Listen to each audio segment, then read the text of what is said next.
Perusahaan multinasional. Biodata diri, nama Suryati Indriani, mahasiswa Universitas Nahdlatul Ulama. Assalamualaikum warahmatullahi wabarakatuh. Di sini saya akan menjelaskan tentang perusahaan multinasional. Nah, ini merupakan tugas akhir semester 5 yang diberikan oleh dosen pengampu mata kuliah Ekonomi Internasional, yaitu Ibu Mazayatul Mufrihah. Nah, perusahaan multinasional atau PMN adalah perusahaan yang berusaha di banyak negara. Perusahaan ini biasanya sangat besar. Perusahaan seperti ini memiliki kantor, pabrik, atau kantor cabang di banyak negara. Mereka biasanya memiliki sebuah kantor pusat di mana mereka mengkoordinasi manajemen global. Perusahaan multinasional pertama muncul pada 1602, yaitu perusahaan Hindia Timur, Belanda yang merupakan saingan berat dari perusahaan Hindia Timur Britania. Pada era perdagangan bebas seperti saat ini, barang dan jasa dapat diperdagangkan di banyak negara secara cepat.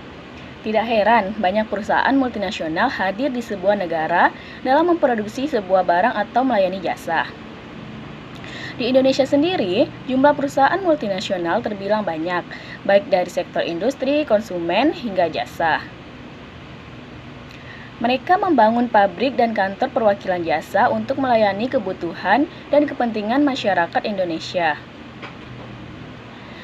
Untuk mengenal lebih jauh tentang perusahaan multinasional ini, mari simak informasi yang akan saya jelaskan ini ya.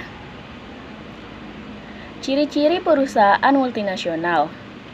Sebagai perusahaan yang melayani banyak kebutuhan di sejumlah negara, sangat mudah untuk membedakannya dengan perusahaan lokal. Hal ini ditandai dengan sejumlah perbedaan fisik maupun perbedaan internal dalam pengelolaannya. Berikut ciri perusahaan multinasional yang tidak ditemukan di perusahaan lokal. Nah, yaitu memiliki kantor pusat yang bertugas untuk berkoordinasi terkait aktivitas dan pengelolaannya. Yang kedua, dikenal sebagai organisasi perusahaan internasional. Sebagai pegawai di perusahaan tersebut berkewarganegaraan asing. Teknologi yang dimiliki biasanya lebih maju dibandingkan dengan perusahaan lain. Keunggulan yang dimiliki perusahaan multinasional.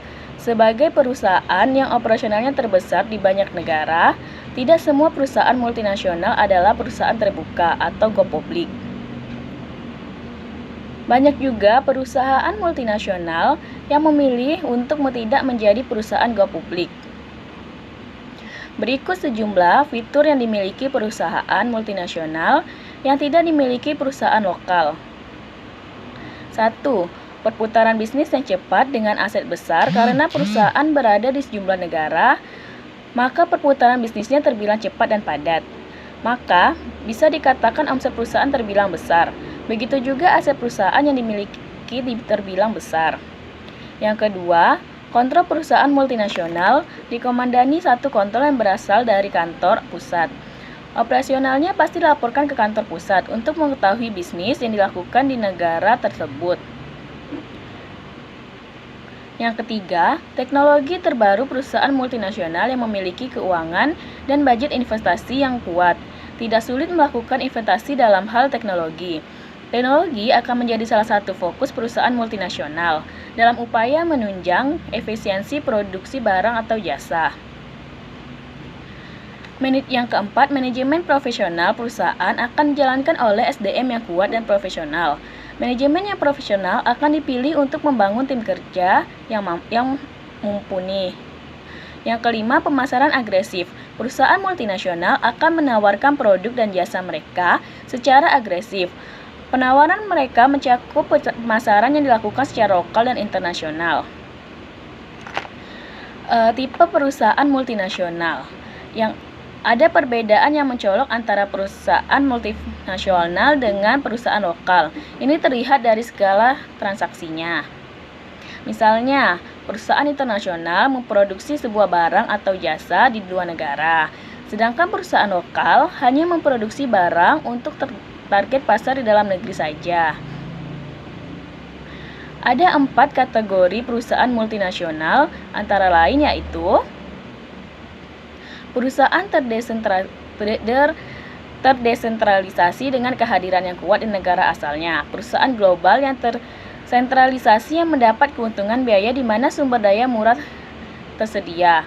Perusahaan global yang dibangun berdasarkan R&D perusahaan induk.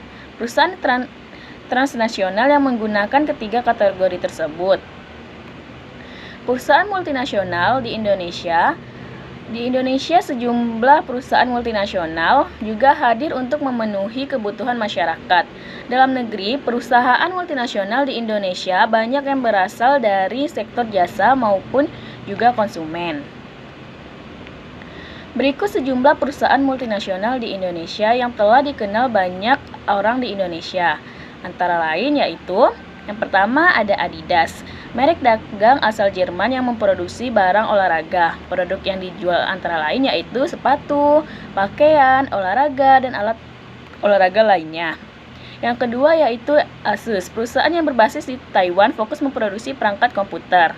Contohnya seperti komputer, laptop, dan lainnya. Yang ketiga ada Google, perusahaan teknologi yang menyediakan fitur mesin pencari online yang berasal dari Amerika Serikat. Yang keempat ada Honda, perusahaan otomotif asal Jepang yang memproduksi sepeda motor, mobil, kapal, dan sejumlah mesin industri lainnya. Yang kelima yaitu KFC, merek dagang waralaba makanan asal Amerika Serikat. Di Indonesia, restoran KFC cukup populer dengan sajian ayam goreng sebagai menu andalannya. Yang keenam ada McD atau McDonald, merek dagang waralaba makanan asal Amerika Serikat. Restoran McD sangat ramai pada zaman-zaman makan siang tiba. Burger menjadi salah satu menu andalannya.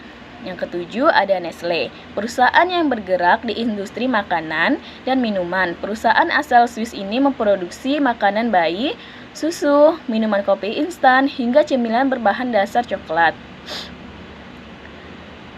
Yang kedelapan ada Nike, perusahaan dagang olahraga asal Amerika Serikat. Produk yang dijual adalah peralatan olahraga seperti sepatu dan pakaian olahraga lainnya. Dan yang kesembilan ada Samsung, perusahaan elektronik yang memproduksi sejumlah barang elektronik kebutuhan rumah tangga seperti ponsel, TV, mesin cuci, AC, dan produk elektronik kebutuhan rumah tangga lainnya. Plus minus keberadaan perusahaan multinasional di Indonesia. Masuknya perusahaan multinasional di Indonesia bisa membuka banyak peluang lapangan kerja baru bagi masyarakat. Namun, ada pula kekurangan yang perlu dipertimbangkan. Inilah plus minus perusahaan multinasional yang perlu kamu ketahui. Nilai plus keberadaan perusahaan multinasional di Indonesia yaitu, yang pertama, menambah devisa negara perusahaan multinasional di perusahaan lokal yang memproduksi produk mereka sehingga kuantitas produk bisa digenjot untuk memenuhi kebutuhan pasar. Ini tentu akan menambah devisa negara. Yang kedua yaitu mengurangi devisa impor di sektor industri. Adanya perusahaan multinasional yang memproduksi berbagai kebutuhan harian, masyarakat akan mengurangi beban impor negara sebab semua kebutuhan produk sudah bisa dipenuhi di dalam negeri. Yang ketiga, modernisasi industri dengan menggandeng perusahaan lokal. Perusahaan multinasional akan menerapkan standar produksi skala dunia. Dengan begitu, perusahaan lokal akan dilatih tentang manajemen industri modern dan mendapat kesempatan untuk meningkat alat produksinya. Nilai minus keberadaan perusahaan multinasional di Indonesia yaitu antara lain, yang pertama, jam kerja kurang layak meskipun menyerap banyak tenaga kerja. Seringkali perusahaan nasional menerapkan jam kerja yang kurang layak. Gaji yang diberikan memang cukup besar, namun tuntutan kerja juga tinggi. Bahkan rata-rata pekerja lebih dari 8 jam per hari. Yang kedua, matinya perusahaan lokal. Perusahaan multinasional yang memproduksi berbagai produk sehari-hari bisa mematikan pangsa pasar perusahaan lokal. Apalagi jika mereka tidak bisa menyesuaikan diri dengan kemajuan teknologi yang kian pesat. Manajemen industri dan distribusi perusahaan lokal harus terus ditingkatkan agar mampu bersaing di tingkat nasional. Demikian informasi soal perusahaan multinasional. Semoga bisa memperkaya pengetahuan dan informasi kita terkait bisnis dan usaha. Cukup sekian yang dapat saya jelaskan mengenai materi ini. Wassalamualaikum warahmatullahi wabarakatuh.